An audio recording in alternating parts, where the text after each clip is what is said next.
A nome del comitato organizzatore di Festival Letteratura ringraziamo il gruppo TEA per aver contribuito alla realizzazione di questo evento. A mettere gli accenti al posto giusto, Luca Pareschi. Grazie. Grazie, questo evento sarà tenuto come da programma in inglese, quindi adesso passo all'inglese. Thank you very much for being here. It's really a pleasure to have Richard Sennett here. He was actually going to have it start. So Richard spent the last year writing some very relevant book, which you can find there in the bookshop. But today we wanted to go back a little in time and focus on the Craftsman. So Work on a Human Scale, the Accento by Richard Sennett starts now. And this is the moment where he turns it. Thank you. So, Should I put it back up here? Yeah, thank you. So, The Craftsman was published in 2008 and was able to anticipate by 15 years in an interest in the rediscovery of craft, which is now expressed with great momentum in the studies in management, sociology, calls from European Union funds, and it is very important for management and sociological studies now. So looking at that book, but now with the distance of time, what do you think about it? Is there something you think it is very important to stress about that book? Well, I would say, first, thank you all for coming. This is a wonderful way to talk about a book, very informative like this. I would say about my book that I started it when it was just apparent what the modern labor economy was going to do to the experience of being a worker, that it would degrade it. And it was only an intuition that I had, that somehow the two effects that were destroying craftsmanship were also destroying the work process in particular. The first of these was that the divorce between mental and physical activity, which was made possible by the introduction of modern technology, was stupefying workers. And what I mean by that is that we as human animals have an intimate connection between the physical work of our hands and mental activity. That's what separates us from other apes, that we have abilities to work with our hands which are unique, which are stimulating to us. And when an economy begins to divorce the manual from the mental, what happens is that people think less. 15 years later, it's very clear that the effects of this dematerialized, non-physical world are having very bad consequences for people in general. For instance, the ability to concentrate for long periods of time has shrunk. And we can measure this, that we can see it with children in schools, and we can also see it in the workforce.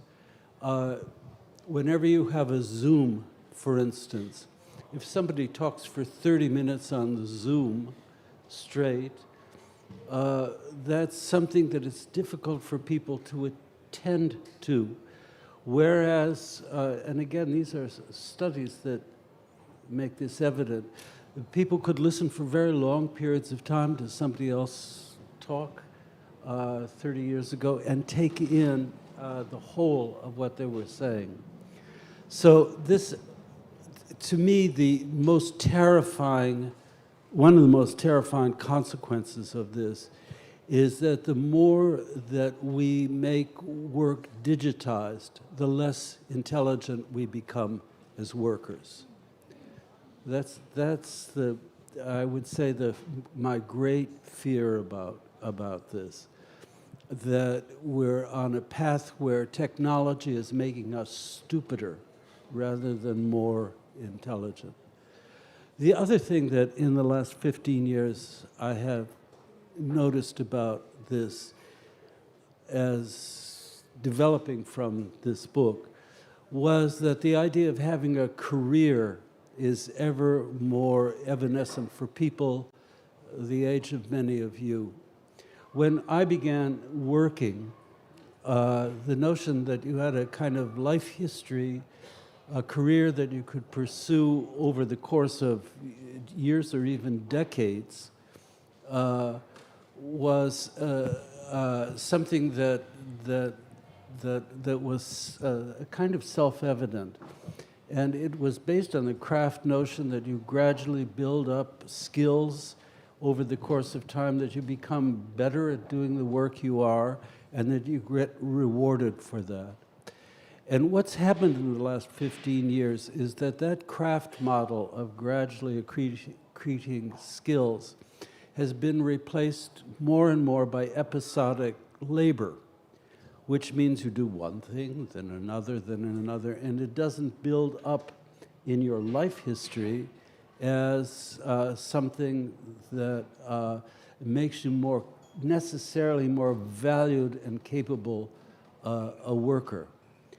So that's a real change from, I would say, the era in which the notion of craft, understood in this big sense as gradually becoming more and more skilled, has been replaced by episodic labor. It's harder and harder, I think, for people your age to imagine having a life narrative which progresses. So those are the two things that have struck me. And two concepts at the foundation of the work are those of animal laborans and homo faber. Can you say the difference between the two, but more importantly, when does a craftsman become a homo faber? Well, this is a distinction made by my teacher, Hannah Arendt, between merely mechanical labor and labor which is more social, in which people have to talk to each other to understand what they're doing. And so it's a difference between sort of bestial labor, if you like, and human labor. It's not a great distinction in that we learn many things about craftsmanship by routine. We're not always talking to other people about what we're doing. There are things we do which are ingrained in us at a preconscious level. But what happens in craftsmanship, in traditional craftsmanship, is that you're in a setting in which people are always physically interacting with you in a workshop. And when you work online at home, for instance, you lose that aspect of craft labor. There isn't somebody saying right there, saying, "Ooh, that was good," or "Ooh, that was not so good." It's a much more unsocialized form of work. So, as a practical thing, I'm very interested in how to turn off the computer as a way of making people more skilled, because that means they have to be physically together and interact with each other.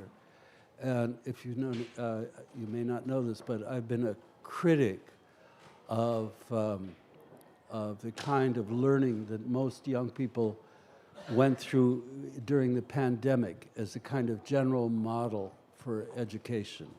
I think that's a very bad way.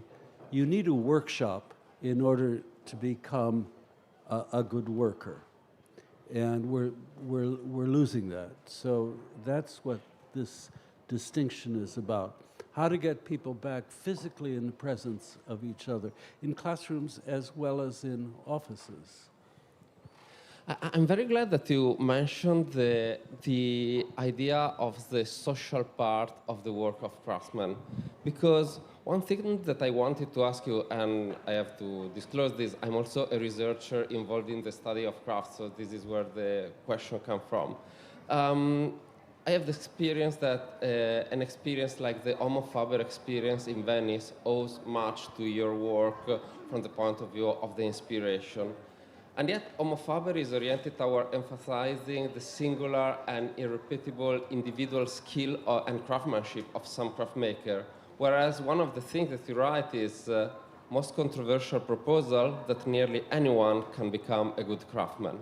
So how to reconcile the two things so that almost anyone can become a good craftsman, and the strong emphasis on the heroic craftsmanship of the individual craft maker.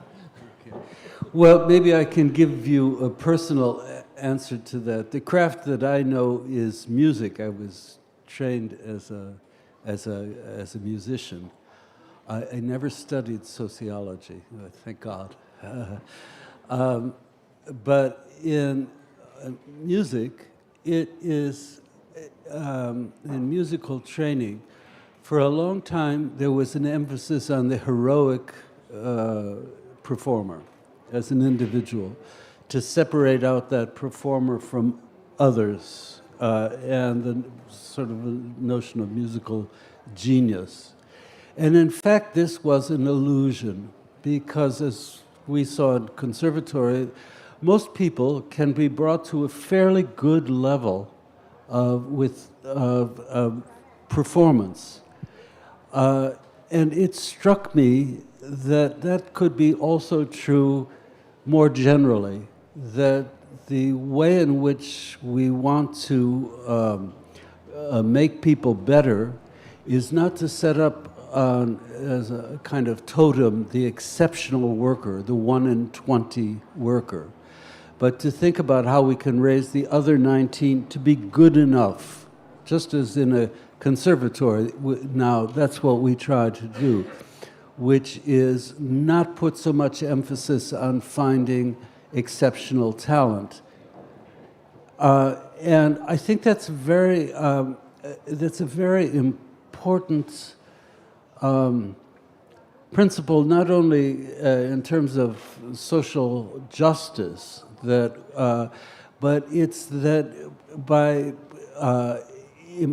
trying to look at how to be good enough rather than exceptional, we in a way create an economy which is more robust, in which we can count on people to be able to do their jobs, rather than having to find the exceptional person who's the only one who can really do it well, which means the others are de-skilled. A great example of this is the Volkswagen plants in Wolfsburg, which has always set standards which are not super competent standards, but what is the level that everybody should reach? And the workers, when they go to work in Volkswagen, manual workers, are taught how to do that. The reason for this is that you need to have faith that people can actually do good work. And what modern capitalism has done is abandon that faith. It rewards the one who stands out from the others.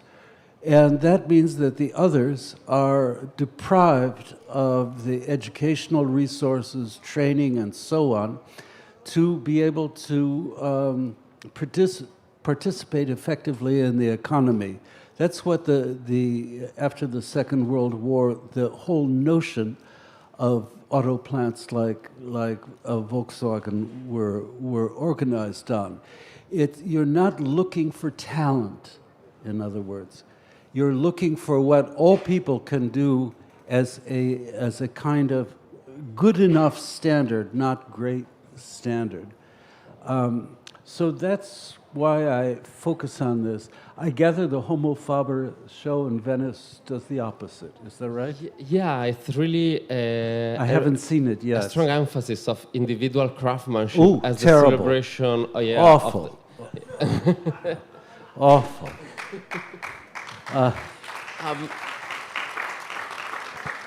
Following this line of thought, one of the reasons craft is resurging as a matter of study is it can be an alternative way of organizing the human work if compared to capitalism. Yeah, of course. But is that possible, or economies of scale, the number of people you should involve in craft to have this as an alternative way of organizing work is too much? Well, that's a very good question, and it involves aspects of the capitalist economy which go beyond developing skills. I like to think about it this way.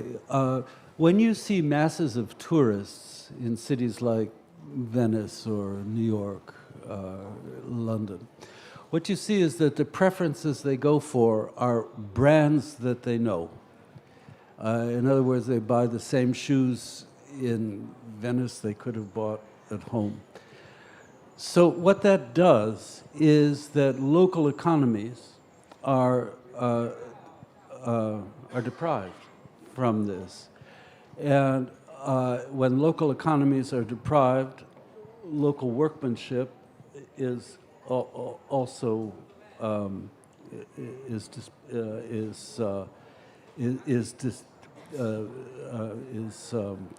discriminated against. So this is not simply a question of, buying artisanal bread. It's a much more complicated problem about consumerism and consumer choice than simply thinking about the craft world as a world of kind of very specialized products. It's a question of the scale at which the economy works. And unfortunately, the scale that we are now knowing is a kind of uniform mass kind of consumption level, not necessarily cheaper, but something that can be organized, distributed on the stock market, all of that. Companies that are essentially taking away the market for locally produced goods. And they're taking away that market because of this organization of consumption. So I say this just because people have always said to me, well, of course, I want that handmade bag, which costs, 20 times what a machine-made bag is about. But that's not the way to think about craftsmanship. Craftsmanship is tied to national or local economies. And when you disprivilege a local economy, ultimately you disprivilege craft work.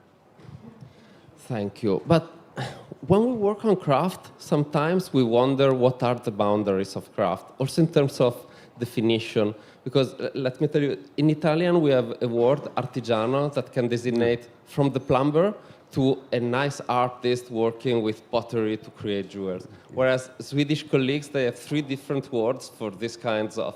And sometimes we wonder, okay, we talk a lot about craft, but what exactly is craft? From microbreweries to the hipster bakery to someone working. Does this something have to do with the work of machine, or is it something else that defines craft? Well, if I had to choose between the Italian and Swedish, of course I'd choose the Italian.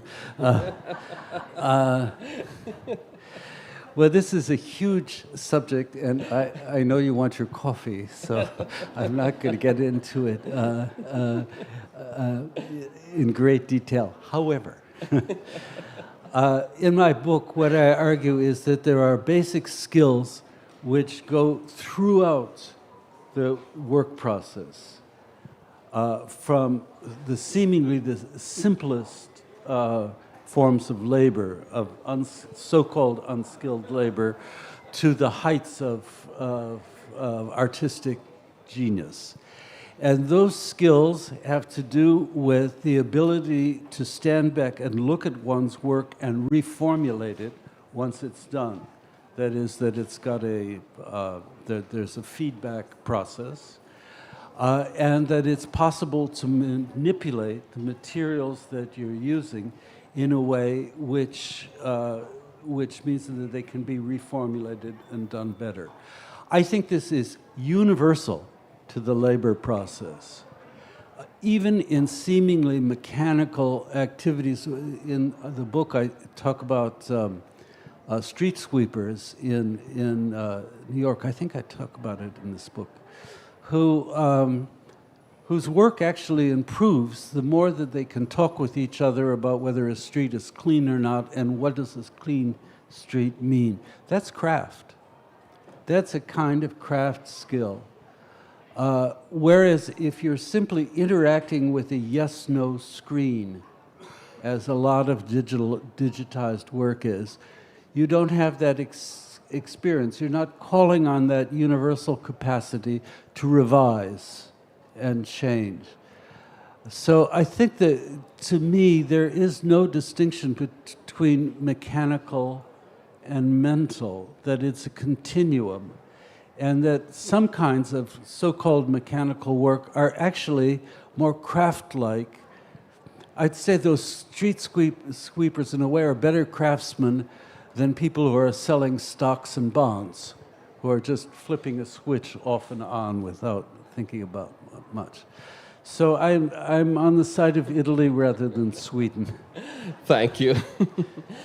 Another issue I wanted to ask you about is the issue of the tools, which are the tools that the artisan use, the instruments of work they use in their everyday activity. Tools, yeah. And you write that there are limited or all-purpose tools. With the all-purpose tools, full of untapped and perhaps dangerous possibilities. And it is interesting how you show that a tool with more than one possibility of use can open way to solve problem and to create new problem to be solved from the point of view of the artisan. Right. Well, what this is about in my book is that, first I should say that most tools, new tools, when they are first invented, are objects which people don't know how to use well. I talk about the history of the scalpel, which is the surgical knife, which was made possible in the early Renaissance by learning how to refabricate well, it's not steel, but it's near like steel-like material. When it first came, people had no idea how to use this super sharp knife. Many people died under it because it took a couple of generations to know what it was for. But it allowed that because it was an all-purpose tool. When you create a tool which is fit for one use only, you have to understand in advance what you want that tool to do, and oftentimes you don't know.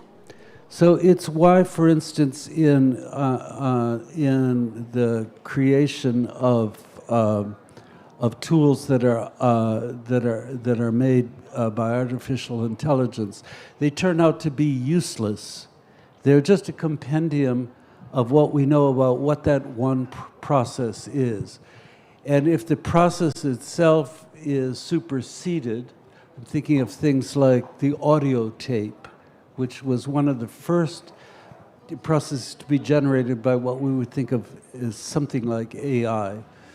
Then when we move on from registering sound that way, the tape is useless. And so that's why these all-purpose tools are so important. They allow growth in just what I was talking about before, in this kind of reflexive understanding of what's possible. In the case of the scalpel, you know that in the Middle Ages that surgeons were also barbers. When you went to the barber, you could also have a tooth removed or, a cyst or something like that. And the first use that barbers made of these scalpels was to shave people, often killing them. But after a couple of generations, they became more skillful in this. As they became more skillful, the whole profession of surgery itself began to develop, because people became, more adept at not killing people.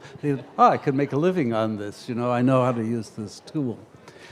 So that's why these all-purpose tools, they stimulate the development of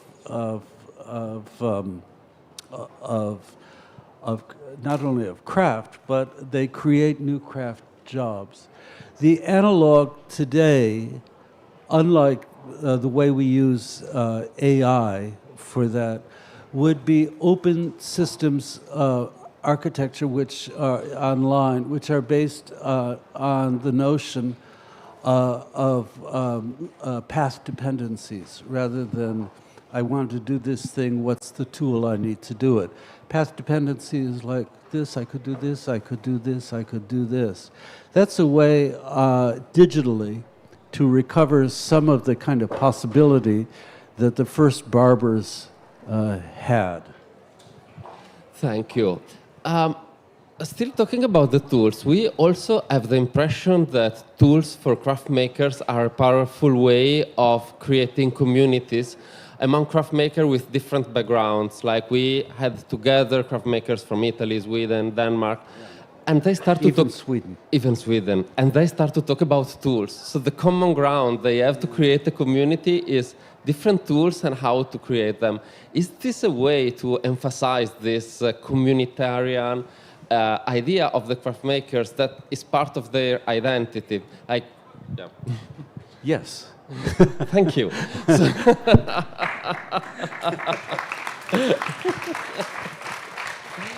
Yeah, the follow-up question was, we have the impression that part of the identity of the craft maker is based on the relationship they have, not only with tools and the materials they use, but also with other craft makers that do similar or maybe different kind of jobs. And does that make sense to you? It does. Just to add one thing about this, when people are with each other, competition and cooperation are inseparable. So one of the things that happens I know this in crafts shops for making musical instruments, luthiers, that they're not simply being, let me help you.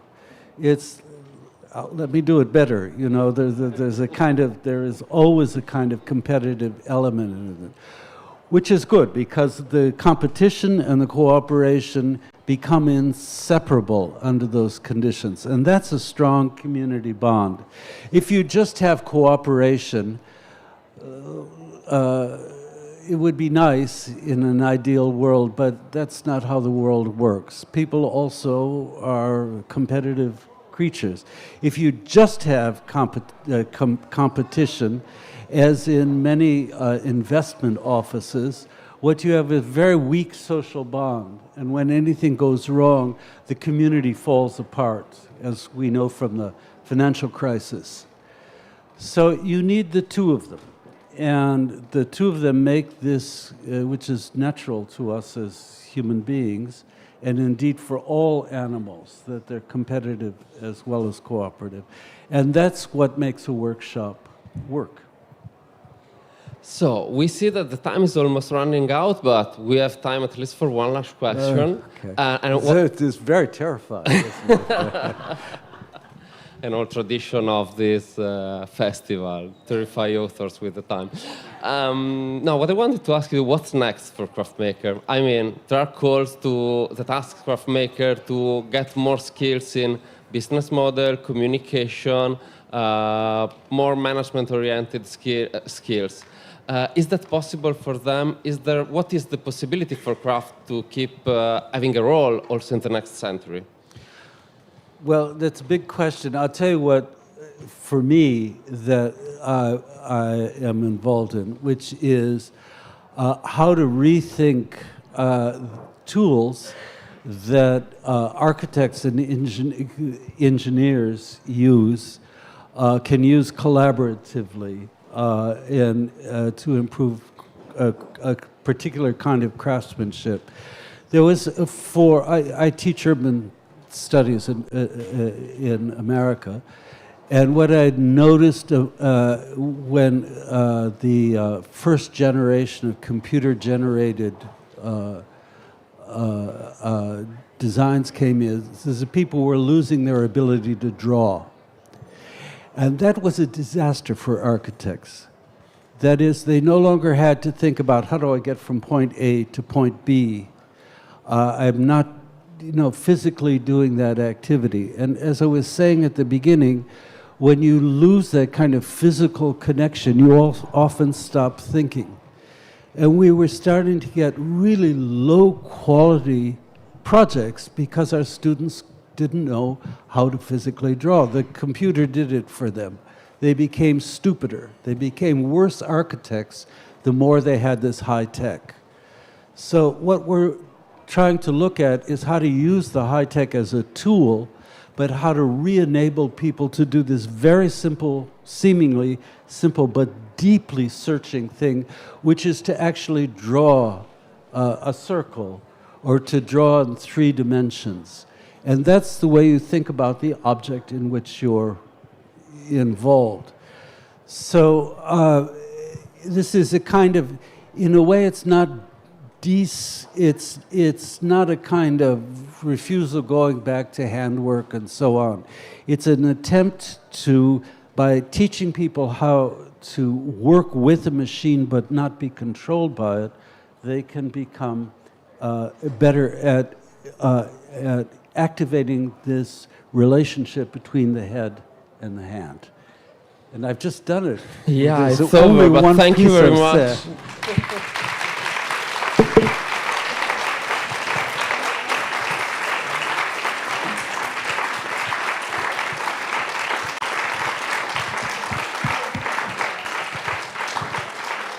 Thank you very much. We don't have time for questions here in the chat, as you know, but Richard Sennett told me to tell you that he will be around if you have questions. So thank you very much also for this. Please remember that there on the right there are the books by Richard Sennett. And really, thank you very much. Thank you. Per quello che riguarda